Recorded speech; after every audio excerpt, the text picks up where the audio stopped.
Edio eno mome unu agbonbungbe latest album already Onigo Power Sound of Africa yego saze osemege la o Mr. My brother nu jeri opa ba emege oni me kabona ogbon ma yese ayere ya no ayere ko when ayere ya no ayere ko agbo na o me se udagale wala ko na o we se oye udagale o ko ma yese.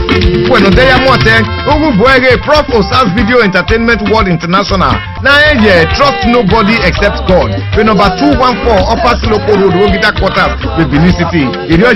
Midland Sound International. Number 2 Upper Sotomba Road, Onion, Edo Street Junction, Wopa, with Benin City.